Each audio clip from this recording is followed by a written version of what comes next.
Poland, and we have a very cool guest today. Our guest is Mikołaj Pisarski. He is the chairman of the Polish Mises Institute, which is my personal favorite among the Mises Institutes. They do a lot of great things. For example, they brought out a book of a speaker, which we will have later on in this series. They brought out a book by Deirdre McCloskey, but also a lot of other different books, like The Problem of Political Authority by Michael Huemer. And they are, for me, the leading libertarian organization in Poland. So we talk a lot about libertarianism, we talk a lot about ideas, and ideas are important. However, ideas are not the only thing that matters. We also need some examples. We also need some heroes.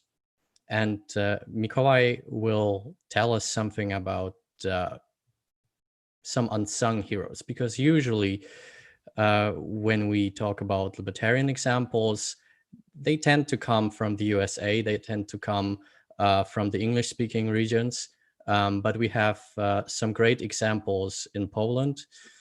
We have some great examples in Eastern Europe, and we can talk about them today. Mikołaj, welcome.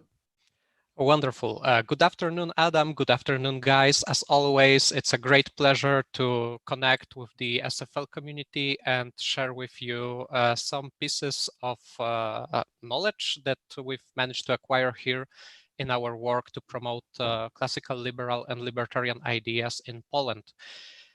Just as Adam mentioned, today we will talk about a couple of unsung heroes of liberty from Poland. But before I proceed, let me just share with you a bit of my personal background that I believe will justify the topic that we are aiming to tackle tonight. So before becoming a chairman of Mises Institute of Economic Education, a think tank that is based in the Polish city of Wrocław, I was involved for several years with Coliber Association, and to make an excuse, Coliber is one of the most important reasons that the SFL never really took off in Poland, because basically Coliber filled a very similar niche, but with a more conservative or patriotic alignment to it. So basically it was an organization for students which focused on self-development, self-education, and cultivating the historical traditions that we have in Poland. And we've had several very successful projects mingling our deep respect to the classical liberal ideas and patriotism. Through the years of our work, we've found out that especially in a country like Poland, which was, for different reasons that I hope that we'll have time to dive in tonight, was cut off from the Western classical liberal tradition, it was very hard to encourage people or to acquaint them with these ideas, reaching only to the figures from abroad. I mean, Mises or Hayek sound very foreign to many Polish-speaking friends, and it was a tough obstacle to overcome. So we've decided to look for significant figures that could help us in the process of convincing people that this is the right approach and what we believe in is worth embracing.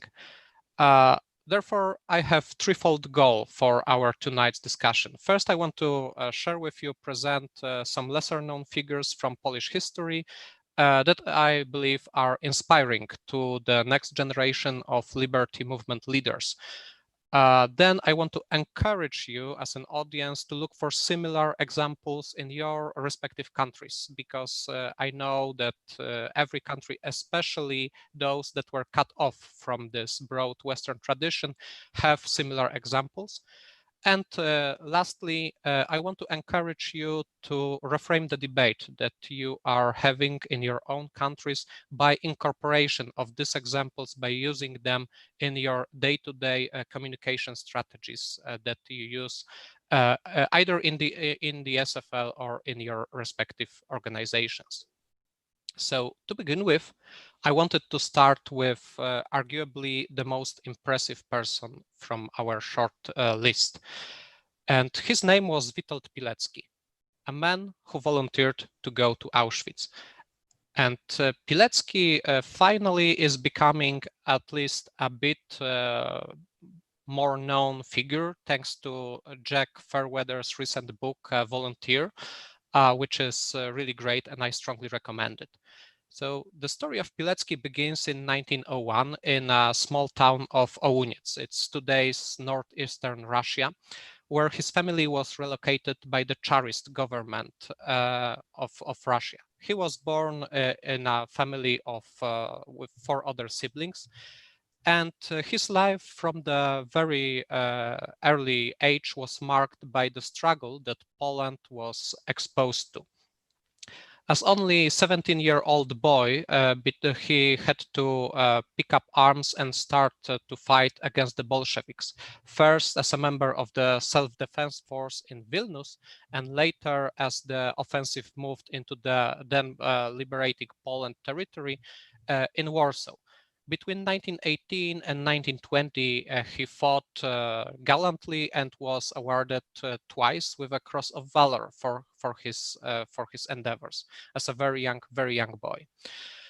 Then, with the famous repulsion of the Bolshevik forces from the Polish territory, begins a very curious and interesting for us libertarians period in the life of this remarkable figure, because usually when we are talking about the wartime heroes, we are often focusing on their deeds that they've done on the battlefield. But Pilecki wasn't just that. Between the Polish-Russian War and the beginning of the Second World War, Pilecki had to go back to his family estate in a very small, rundown homestead called Sukurcze.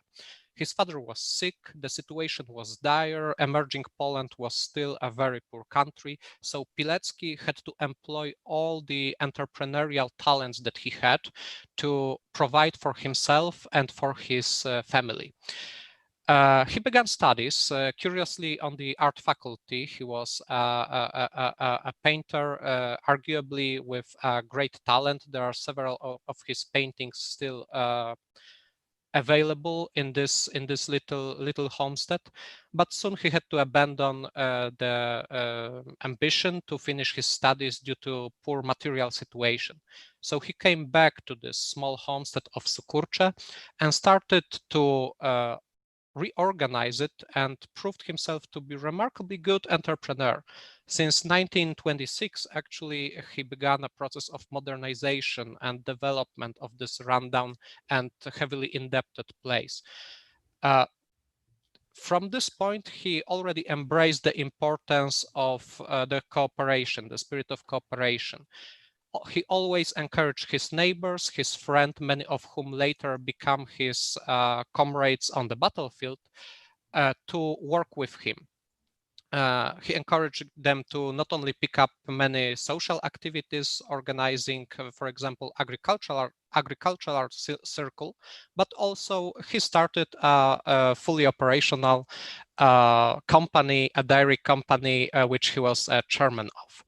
In 1931, he met his soon-to-be wife, Maria Ostrowska, and with her he had 2 children, Andrzej and Zofia, both of whom are still alive.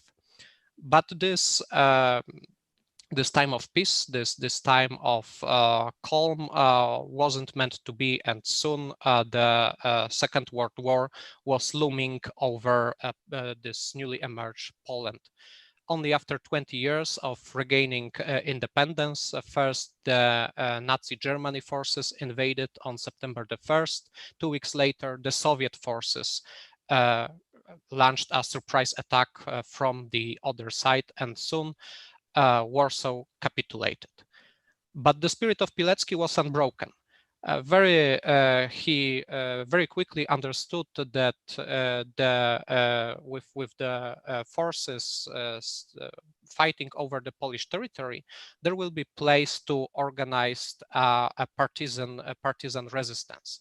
So he started the secret Polish army, joining as one of the first to the growing Polish underground movement. And it was at this time that a particular rumors were beginning to circulate among the resistance, among the Polish citizens, among all the people who were fighting against the oppressing forces of Nazi Germany and the Soviets, but especially Germany. And those were rumors about the place called Auschwitz-Birkenau. It wasn't known as the death camp yet, but it was already emerging as a large concentrational camp. Actually, in June 14th, the first mass transport of Polish prisoners at the time was sent there from my own hometown, Tarnów. So these rumors were emerging, and the Polish underground wanted to investigate. Witold Pilecki came up with a brilliant and extremely brave plan. He decided that he will get himself captured by the Germans, and he reasoned that if he will be captured, Auschwitz being the closest concentrational camp, if he were to survive this capture, he would be sent there and he could start organizing a resistance and smuggle the information that the Polish underground needed about this place. So on September 19, 1940, he, equipped with forged papers, he assumed the forged identity of Tomasz Serafiński. He walked outside after saying goodbye to his wife and children and walked straight into the Nazi German roundup of around 2,000 people. Luckily, he survived and he was sent to Auschwitz. There, in the most horrible place during the Nazi Germany occupation of Poland, place as close to hell on earth as we could possibly ever get, he began to again employ the entrepreneurial talents that he demonstrated before, his wide knowledge of the undercover tactics as well, to organize the resistance. He started something called the Związek Organizacji Wojskowej, in English, Union of Military Organization, ZOW, and he began smuggling reports of the atrocities that the Germans were conducting in Auschwitz outside of the camp, first to Warsaw, later to London. ZOW was a magnificent example of organization. It was organized in units called fives, basically units of 5 or so members, completely independent and completely unaware of each other to avoid detection and capture. That way, Pilecki, as the ringleader of this organization, could organize prisoners, so even in the event of a capture of one of these groups, the whole conspiracy wouldn't be exposed and he wouldn't risk capture and failure of his very important mission. The goals of the organization were twofold. It wasn't only to investigate the atrocities happening in Auschwitz and smuggle the information outside. Bear in mind that at that time, no one, even in the Polish underground, was fully aware of the lengths and atrocities that the Germans would commit in this place, but also, and to me, it might be even more important, it was to help prisoners survive in these inhumane conditions. So it not only struggled to help them by securing food or some blankets or some basic materials to help them get by in captivity, but also facilitated a platform of exchange of information between the camp and the outside. And this was crucial to the psychological well-being and psychological resilience of the prisoners who were sent to this place. The tactics that Pilecki's organization employed in Auschwitz were truly genuine. Like, for example, during the 30 months of his imprisonment, the Union of Military Organization managed to build from scraps a radio transmitter that they used to send the information out. It was remarkably successful, but soon the Germans took wind of the conspiracy growing right under their noses. So they started to look into this organization, that they were looking for the ringleader. And in 1943, Pilecki was convinced that he will soon be catched and that he was compromised and he has to do something. So he decided to do what only 143 other people managed to do ever in history. He escaped from Auschwitz-Birkenau concentration camp. He ran away. He managed to do it with the assistance of 2 other prisoners in the Easter time. So he escaped with the papers that they had stolen, proving all the atrocities that the Germans committed in Auschwitz. The papers and the reports that Pilecki, this, by the way, this is the photo of Pilecki while he was being sent to Auschwitz concentration camp. The papers that he compiled during his time in captivity were called Witold's reports, and they were among the first to reach the Allied nations, showing the real extent of the atrocities being committed in Auschwitz. Not only he described the Holocaust process, the gas chambers, and the exterminations committed with the use of the Zyklon B chemical, but also the inhuman medical experiments that the Germans conducted in the camp. So this was the crucial piece of information to convince Allied nations of the extent of what's been happening in occupied Poland. So he escaped, and at this point, he could have been already considered one of the most important figures in the history of the Second World War. He volunteered to go to the arguably most dangerous place on earth. He stayed there for over 30 months. He successfully organized a resistance right under the noses of the German SS soldiers.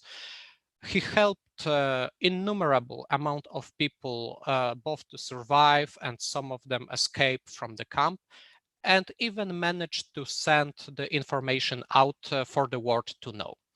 But for Pilecki, it wasn't enough. When he escaped from the camp, he actually, and this is one of many surprising moments from his life, he met a real Tomasz Serafiński, a man whose identity he assumed. They became good friends for life. And while staying with him, he got in touch with the underground, Polish underground in Warsaw. He went back to the occupied capital, and soon he found himself fighting in the Warsaw Uprising, a desperate struggle of the occupied Polish capital against the Nazi German forces, with the Soviet forces camping on the other bank of Vistula River, passively looking at the genocide being conducted in Warsaw. After 63 days of the uprising, it was crushed. Warsaw was completely broken, devastated. The scale of destruction is incomparable to anything in human history. But Pilecki again survived. While he was fighting, initially he assumed he had to hide his identity because officially he wasn't supposed to be allowed to fight. He participated in the uprising as an ordinary soldier. Only later, while the chain of command was being broken, more and more people leading the forces perished in the clashes with the German soldiers, he revealed himself and took the commanding position. When the uprising was broken, Beletsky was captured and he was sent as a prisoner of war to Lambsdorff, later to Murnau, where again, he, even after all this, even after going through all this extremely demanding, extremely dangerous events, he didn't forget to care about his fellow friends and compatriots. He cared for young insurgents who were sent there with him, and for this he earned a very cute nickname from them. They called him Dad. For he became this figure of safety, even in the German captivity after the breaking of the Warsaw Uprising. He was a prisoner of war until the Germany capitulated, and he found himself stationed in Italy after being rescued from captivity. At this point, I believe that it would be fair to say that he retired, and and most of us, being in his shoes, would consider that we've done much more than was expected of us. But it wasn't enough for Witold Pilecki. Germans capitulating wasn't the end of troubles for Poland. And it was becoming more and more evident that the Soviet forces will not move out from Poland and instead will try to help the Soviet puppet government take over the territory of Poland. So Pilecki accepted another undercover mission to go back to Poland, to go back from safety again under the nose of another enemy, and start organizing again a ring of information gatherers who would inform the Polish government and the Polish leaders of what the Soviets are up to in occupied Poland. He was very successful at that, but sadly, after 2 years, approximately 2 years, he was exposed and he was captured by the Soviet thugs. He was tortured before being thrown into jail, and he famously said something that we should all bear in mind learning about his life story. He was in Auschwitz for 30 months. But it was only after enduring the Soviet prison, the Soviet captivity in occupied Poland, that he said, "They've broken me here." The Auschwitz was a trifle. That's what he said about his time in captivity in the hands of the Soviets. In a mock trial, he was sentenced, he was found guilty, and he was executed with a shot to the back of his head. To this day, we do not know where his body remains. We expect there are some efforts being done by the many NGOs, also the Polish government, to establish the burial place of Pilecki. But the Soviets even denied him, this hero, a proper burial. So we have a man in our history who volunteered to go to Auschwitz. But not only that, even after enduring this inhumane condition, and later after enduring the captivity in the hands of the Soviet, he never forget to care about his fellow friends, neighbors, family, compatriots, fellow soldiers.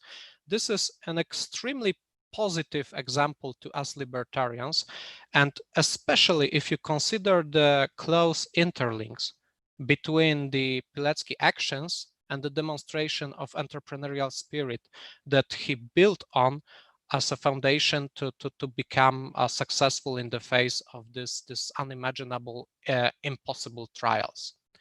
So we have Witold Pilecki, one of the 6 bravest men who ever lived, who survived the Second World War.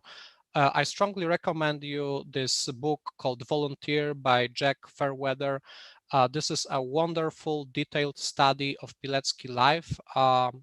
you won't regret reading it, and I hope that soon it will be changed into a movie, because there are rumors circulating that finally this amazing story will be ecranized by the Hollywood.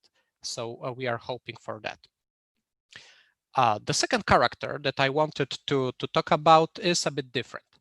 Beletsky was a soldier. Beletsky was a stellar example of human bravery. But this other person was a globetrotter. He was an avid traveler. When Red Army seized a small town of Milanówek in January 1945, all they cared about was finding a burial place of one particular Pole, Ferdinand Sandusky. He was a popular writer, a globetrotter, and as the Red Army soldiers told people asking about the place where he was buried, Lenin's personal enemy. He was older than Beletsky. He was born in 1876 in Ludza, that's today's Latvia, and he received a very good education. From a very young age, Ferdinand Sandusky was exhibiting an avid imagination. Once tasked with describing the interior of his household, he presented his teacher a description of one of the Constantinople's palaces. And after that, it was decided by the teachers that he is destined to be a great literature. For Sandusky, living in a and growing up in a annexed part of Poland under the Russian occupation, his travels were the main point of focus. While he was growing up and after his family moved to St. Petersburg, he secured himself a position at the university, and thanks to this, he was able to participate in many scientific expeditions. He managed to see several places that are secluded even by today's standard. I believe many of us would be thrilled to see them today, like, for example, Altai Mountains, the Caucasus, the Yenisei River, or even the Balkai region. Again, this is another story of a person who, from a young age, exhibited remarkable entrepreneurial talents.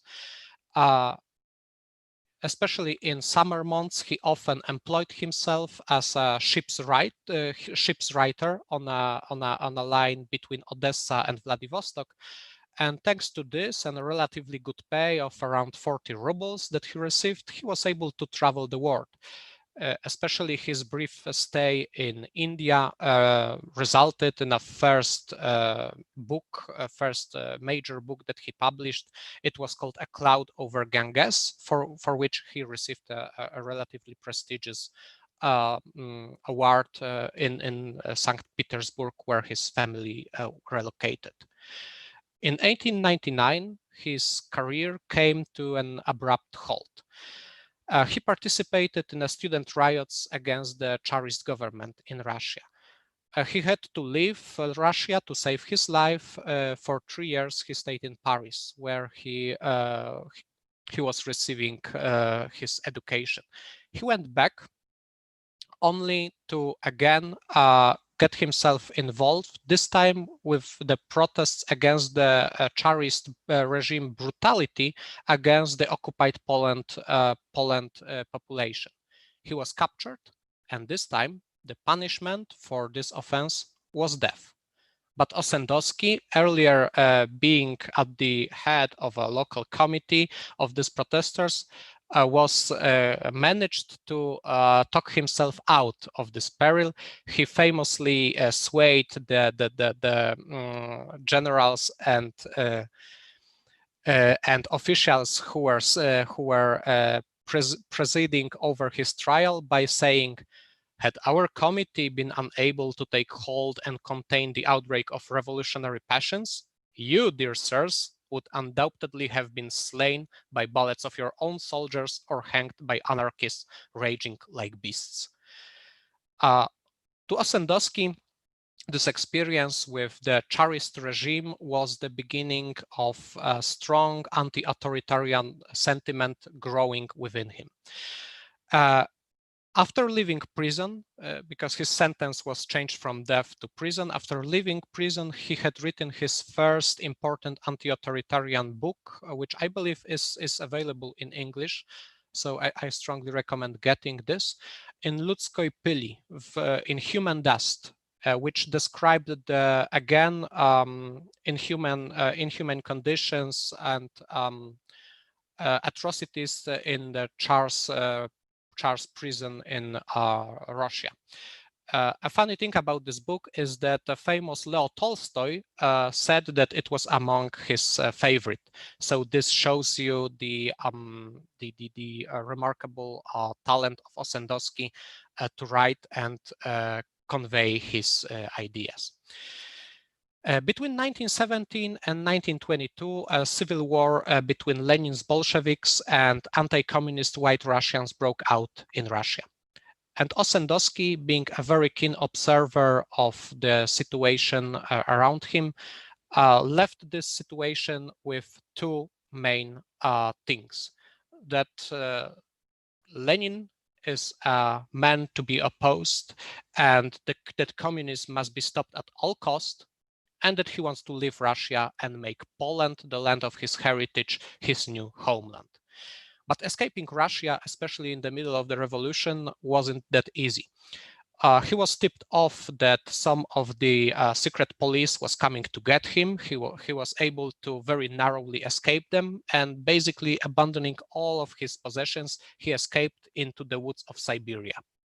For 2 months, he lived there completely alone. In the middle of winter, he managed to survive and later traveled south through Mongolia and later through China, made a very long round trip, eventually coming and settling in Warsaw.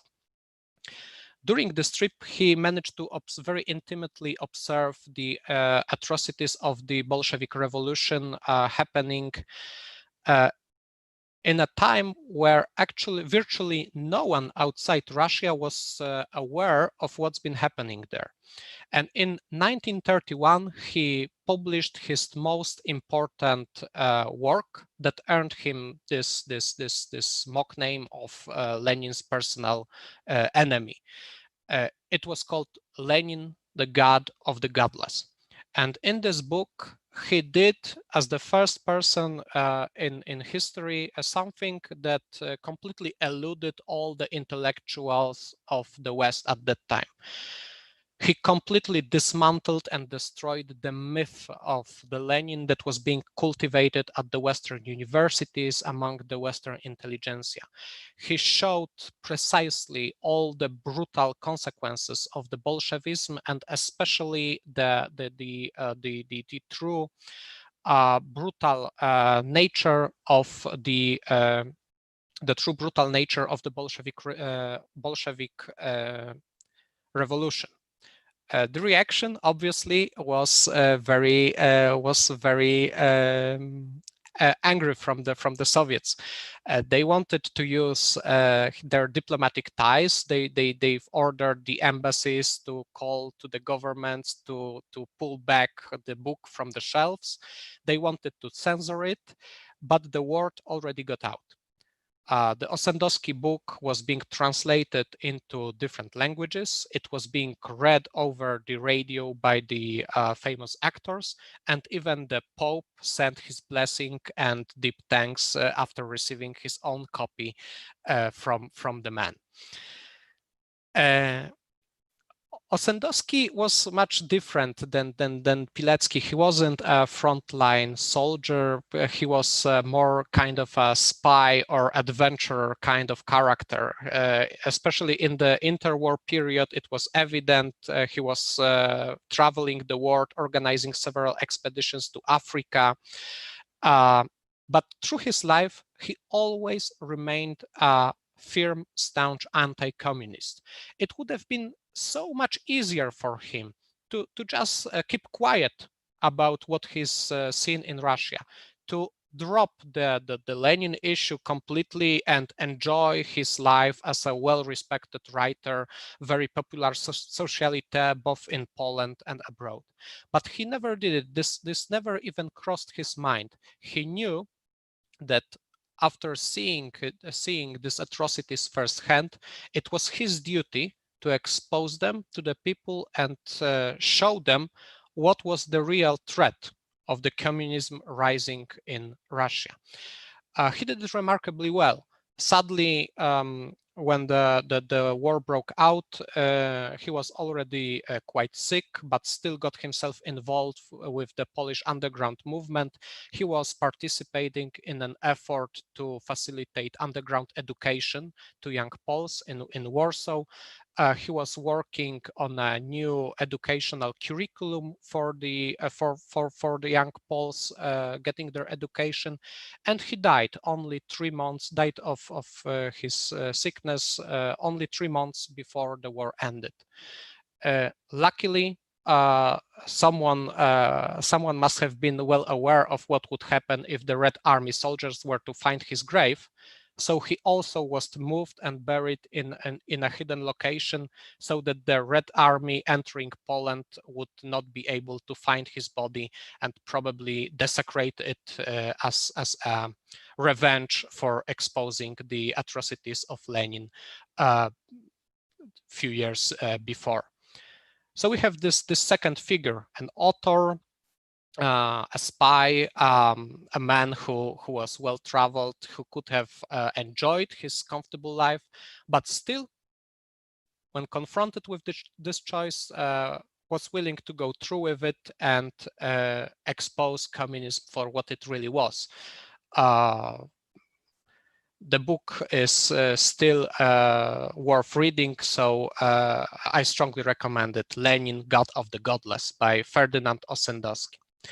And lastly, Adam, tell me how long do we have? So we still have 50 minutes, so you are good. Wonderful. And the last person that I wanted to touch upon is Adam Heidel.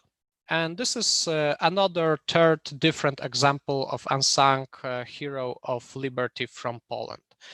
Adam Heidel was also born in a territory of Poland annexed by Russia, and he got a very well education. In 1921, he began his studies, his promising studies at Jagielloński University. He was never involved with the army or anything. He had a much safer situation during his childhood. But he became vividly interested in the science of economics. In Jagielloński University, the same university that Karl Menger, founder of the Austrian School of Economics, got his doctorate from, he came under the wings of Adam Krzyżanowski. Adam Krzyżanowski was a Polish figure who considered himself a propagator of Adam Smith ideas. And in Poland, especially in Poland in 1920s, it was something extremely rare. So Adam Heidel, you could say that he was lucky that he got to meet Krzyżanowski. The two men soon formed an emerging small circle of classical liberals in Kraków. Possibly it was only possible there because Kraków, then occupied by the Austro-Hungary, due to proximity to Vienna, but also due to strong intellectual ties with Vienna, was a bubble of these liberal ideas that took hold in later emerging Poland.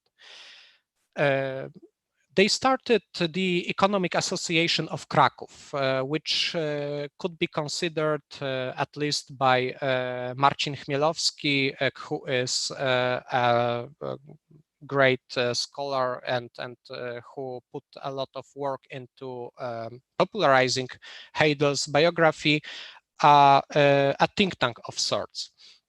Even though Adam Heidel considered himself a nationalist, he still deeply embraced both classical liberal ideas and the democratic institutions. You could say that his approach to the state was, and to the nation, was that due to a spontaneous organization, it will find the way in which both the state and the nation could prosper in a most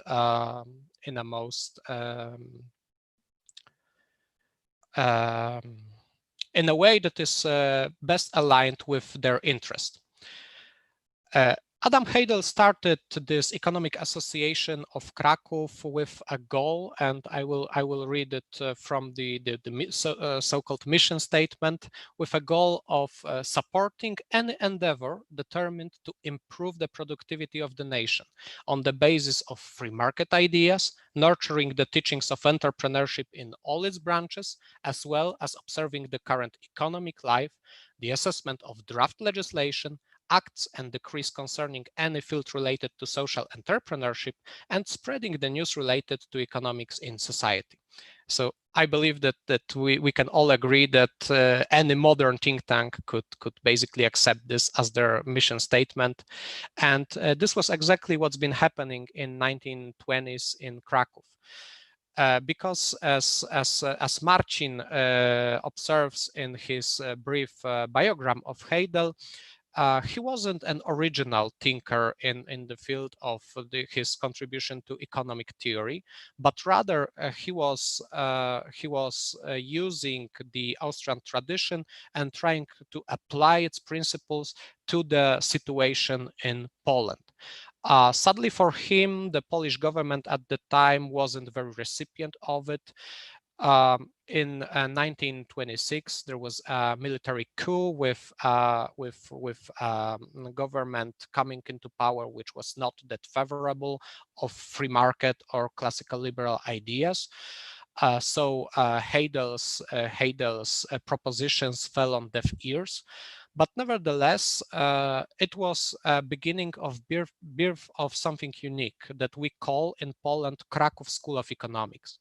And it's remarkable because especially when we are trying to talk to people about the Austrian School of Economy that we are all well acquainted with, it's very useful to show them that we had this offshot branch here in Krakow developing very similar ideas in 1920s. And the links are direct. Adam Heidel personally knew both F.A. Hayek and Ludwig von Mises. In late 1920s, he was traveling to Vienna. He was attending Ludwig von Mises seminars, where he was deepening his understanding of both economic theory, praxeology, as well as focusing on his main goal of applying them to the situation in Poland, the real economic situation in Poland.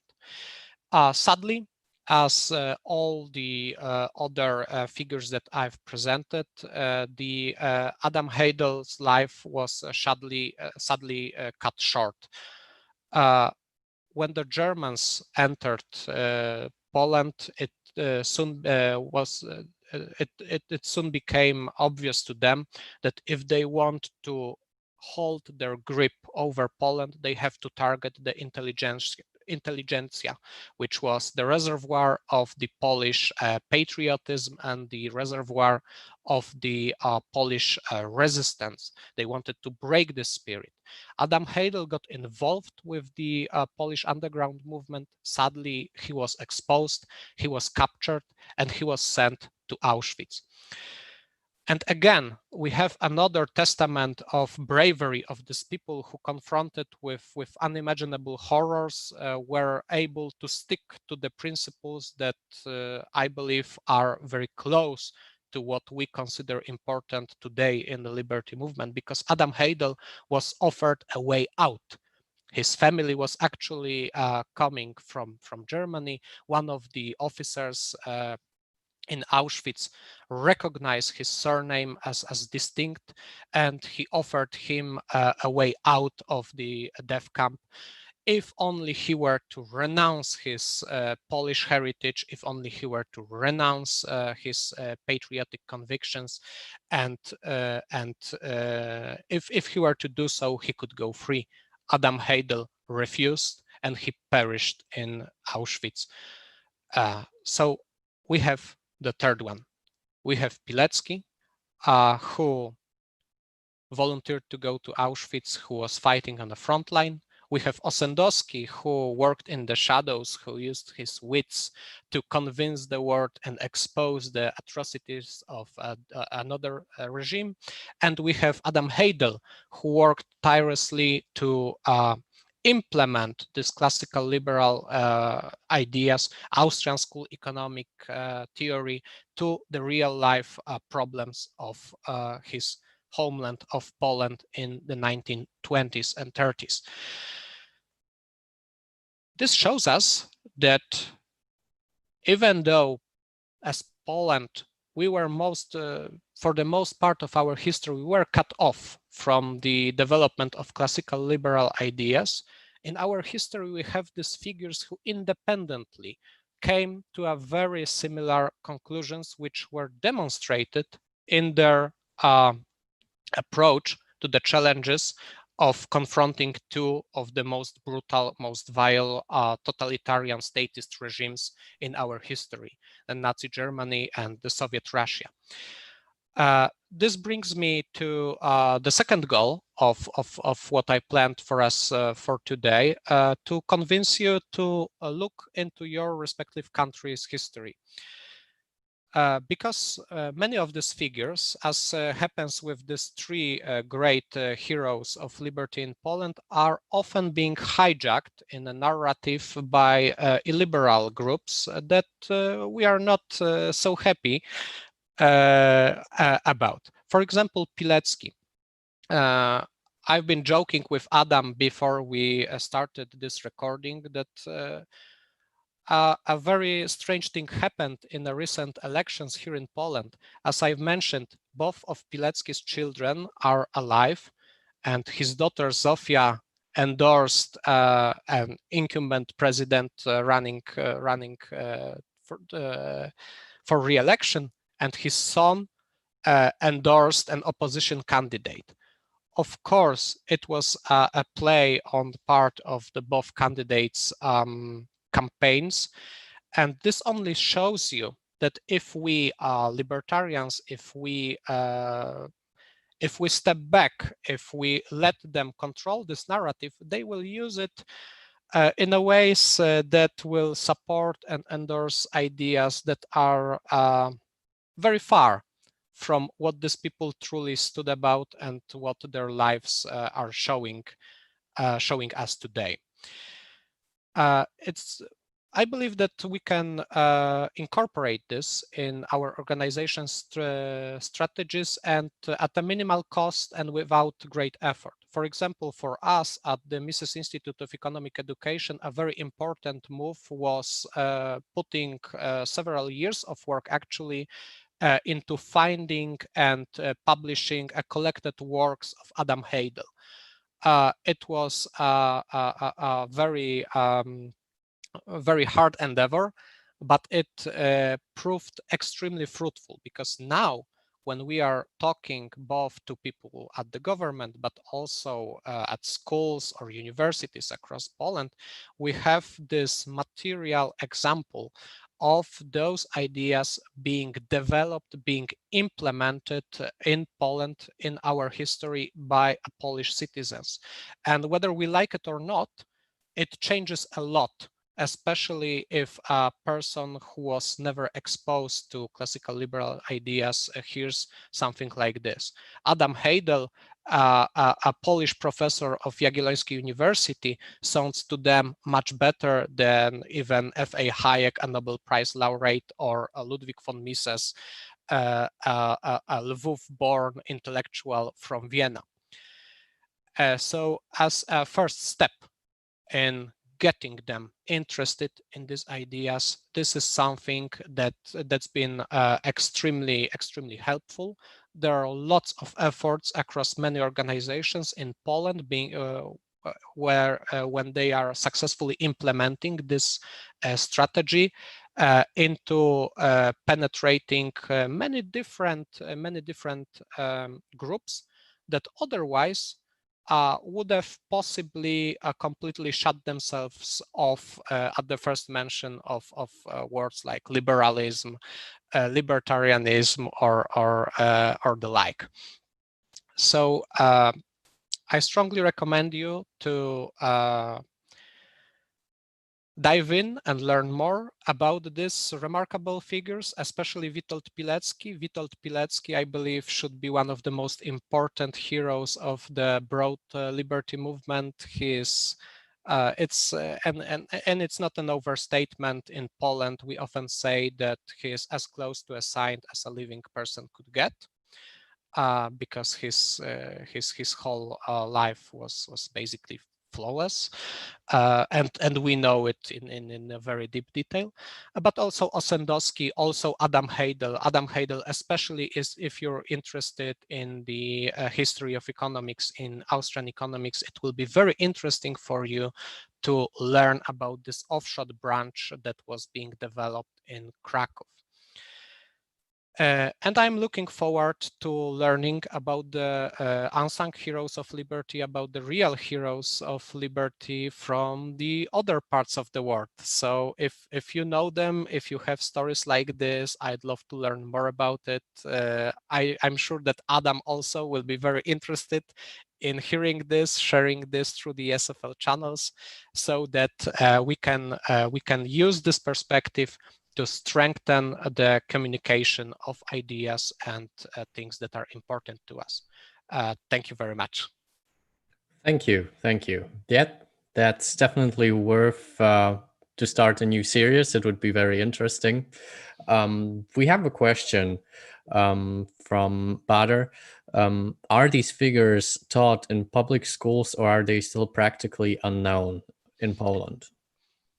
The answer would be yes and no. Like, for example, in case of Witold Pilecki, there was tremendous amount of work that was done in recent years, because obviously in the years of the communist occupation of Poland, the memory of Pilecki and other so-called cursed soldiers, as we call the members of the after-war resistance to the Soviet occupation, was completely suppressed.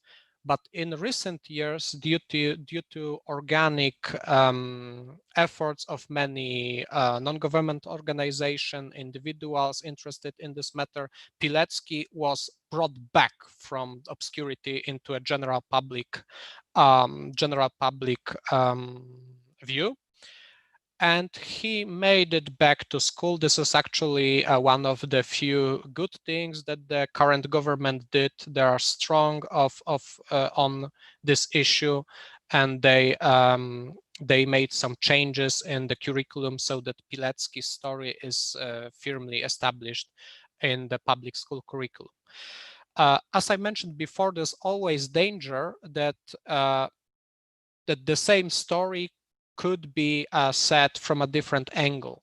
Like, for example, Pilecki, as I've mentioned, is often used as, and I say it with a great deal of sadness, actually, is often used by many politicians in Poland as kind of token that is to somehow legitimize their patriotism or nationalism.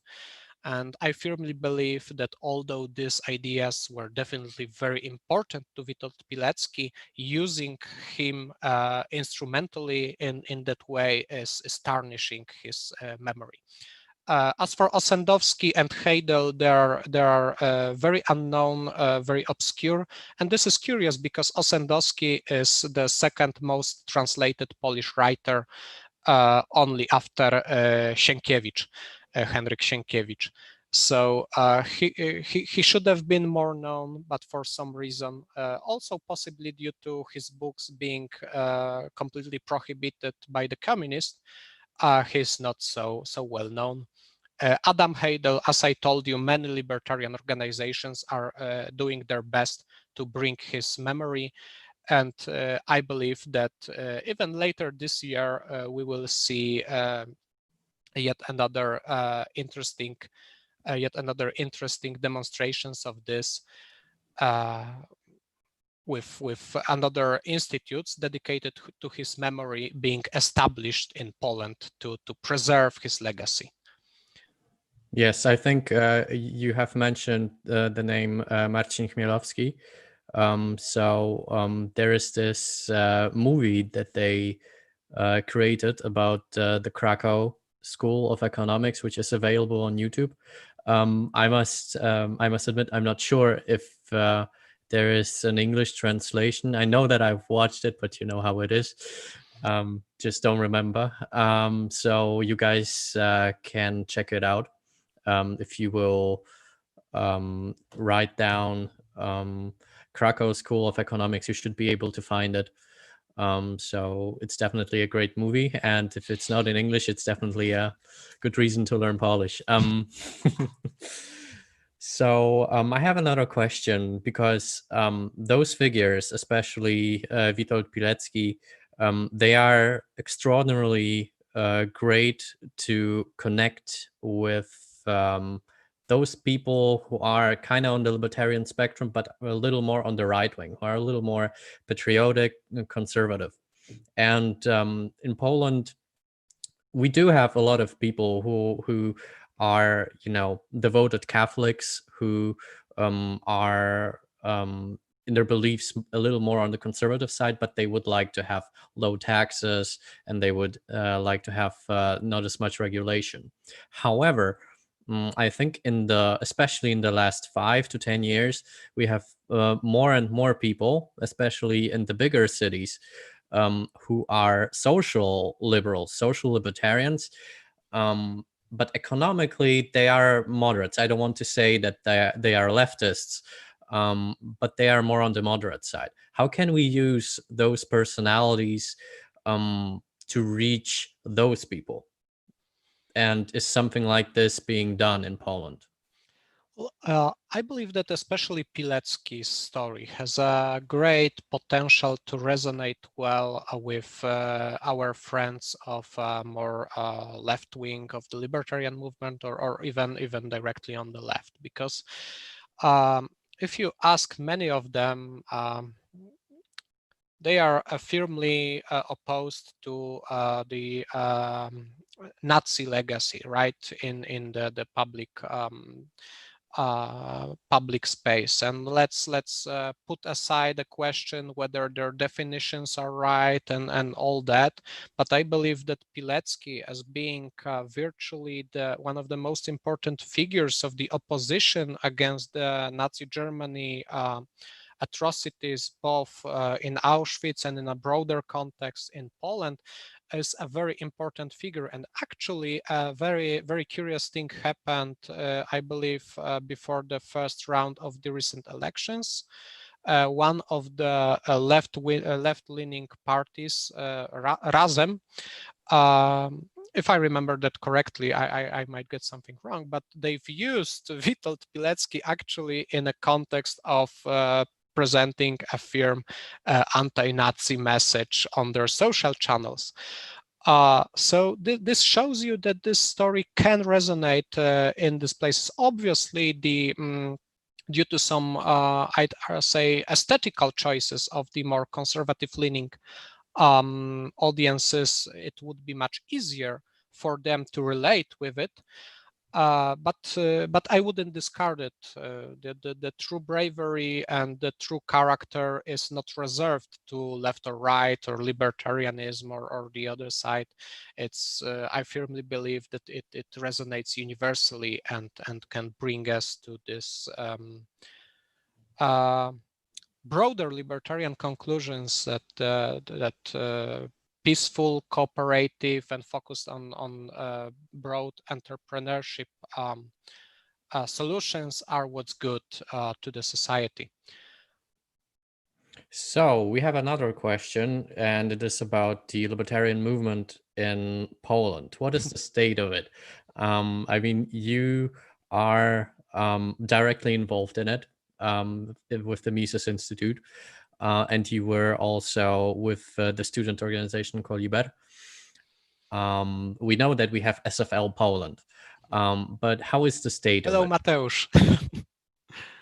I believe Oh. we have the national coordinator present on the attendees list. So yes, it's wonderful. It's wonderful what's been happening in Poland. It only surprises me from month to month, from year to year. When I was starting my adventure with the broad liberal, in Poland we called it conservative liberal. We called it conservative liberal movement. Most of us could have fit into one room. Now we are regularly packing full conferences of several hundreds in the most prestigious venues in Warsaw and Krakow. So it's been growing tremendously. There are different organizations. There is something happening that I consider to be one of the most important things. There is this intellectual division of labor, which is presenting itself in the Polish libertarian movement. So we are well past the point when everyone was doing everything, and we are getting organizations that are specializing. Like, for example, we at the Mises Institute of Economic Education are translating and publishing books and articles. There is the Libertarian Association, which is mostly focusing on advocacy. There is Coliber that I mentioned that has their own project, the Freedom and Entrepreneurship Foundation of Marcin Chmielowski and Jacek Spendel that was mentioned here, and many, many others. Even last week, I believe that there was a news that a Libertarian Party managed to raise enough signatures to register itself in Poland. So we are even getting this. Well, we'll see what will come out of it. But the growth has been remarkable, and I'd say that the long-term prospects are very optimistic for our movement here in Poland. And let's not forget our Polish SFLer, another Polish SFLer, Tomek Kołodziejczuk, with his Centrum Kapitalizmu, who's creating great conferences each year, and who's mainly doing and promoting objectivism, but also the more broader classical liberal ideas. So the movement in Poland is very vibrant, which is why I am extremely confident also about the growth of Students for Liberty in Poland. So I have another question, which is how can those libertarian organizations, which are very different, and you said that they fit into completely different spheres of intellectual exchange, how can they actually influence what happens in the country, what happens politically in the country in the long term? Because what we are seeing in the Polish party system, and when we look at Polish parties in the parliament, we don't really see a libertarian option, a classical liberal option. Even there are some personalities which could be described as liberal, but how can those organizations actually have some soft influence on politics?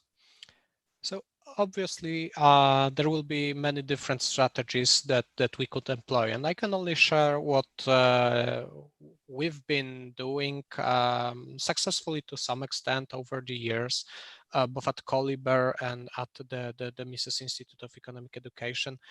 So the first thing is to actually build the pressure groups that are focused on tackling some concrete issues. Because as I've mentioned, in Poland, through our history, we've been mostly cut off from the classical liberal and not to mention libertarian ideals.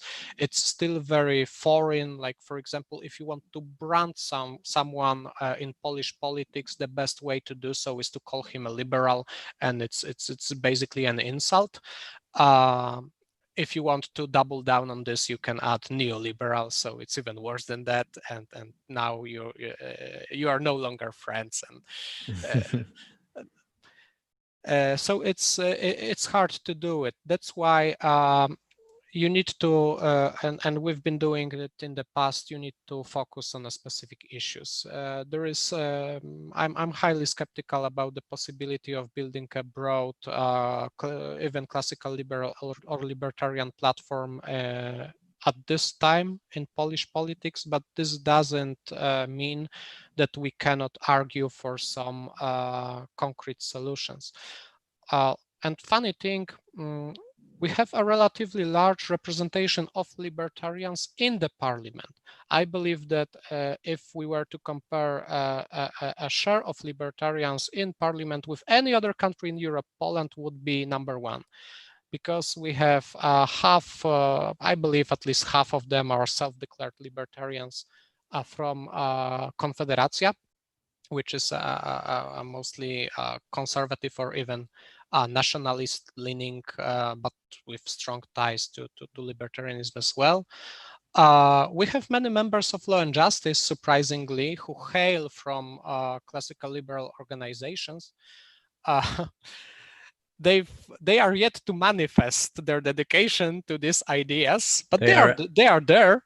They are asymptomatic libertarians. Oh, yes, brilliantly. You've put it brilliantly, but they are there and they've been running on this platform. Most of them had been building their careers on this platform. So at least this is optimistic. And there are individuals in other parties, like several people who are maybe not libertarians, but solid on the ideas. The saddest thing is that in the current situation, with the Polish government having majority and the president being from the same political camp, little of those voices matter, because most things are decided at the tops of the government and they are not even presented, or there is not enough time to start a public discussion on them. The illiberal solutions are basically pushed as fast as possible through the parliament, signed instantaneously by the president, and that's it. So in this situation that we've had and that we will have at least for 3 more years, it's very hard to pull this traditional public or policy advocacy tactics off in Poland. That's why I believe, again, trying to find this bridges of the common understanding, these examples from our history that we could use to show some issues as more important are becoming more and more relevant. Because especially if you want to talk with a government that is relying so heavily on the patriotic and nationalistic sentiments.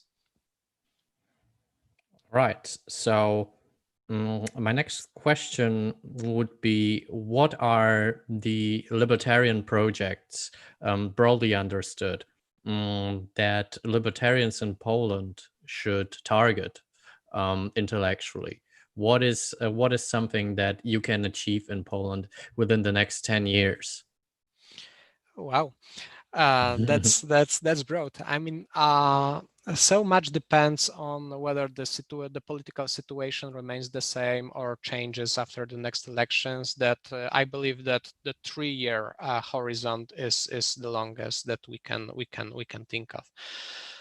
But as always, with the economic crisis looming and coming closer and closer, I believe that this time Poland won't be lucky enough to be the sole green island in Europe. We will be affected as strongly as any other country. Our ideas needs to be present on the table and in the discussion, and we need to focus on getting them visible even more than in the past. Because as, for example, Ron Paul example shows, about during the last crisis, for us, actually, the crisis is the perfect opportunity to get into the public debate with both an explanation and a set of practical solutions that could help us move out of it.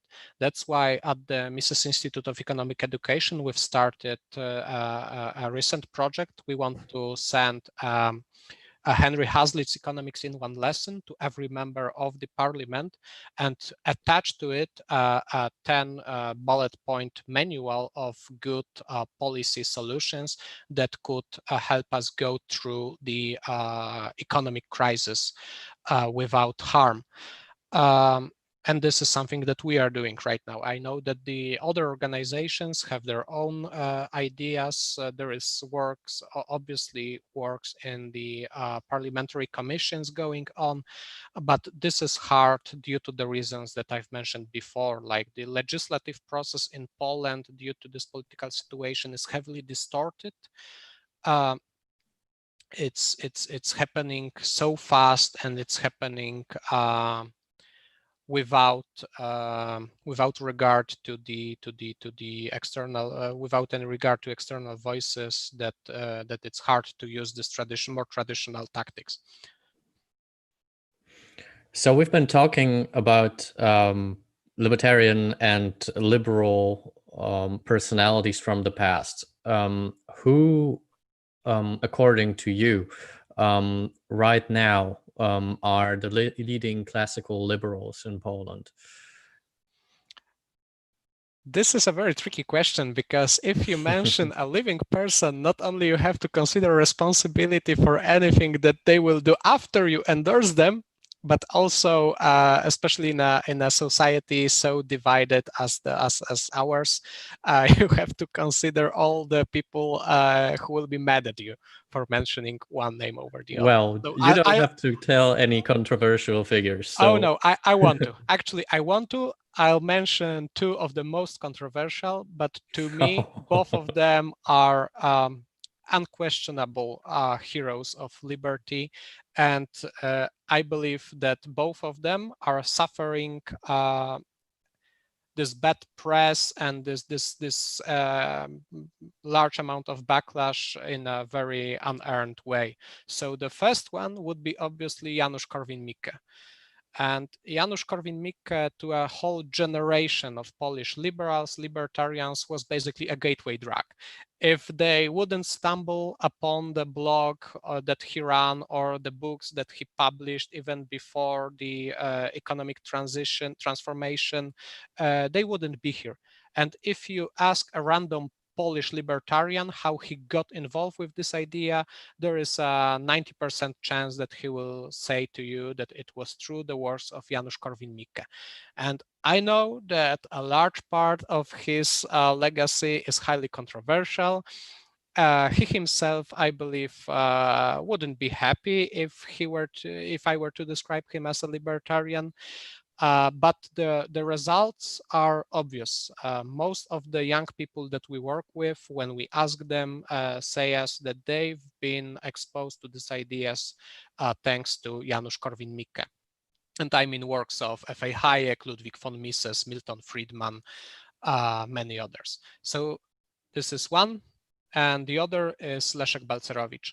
And Leszek Balcerowicz is a figure that is much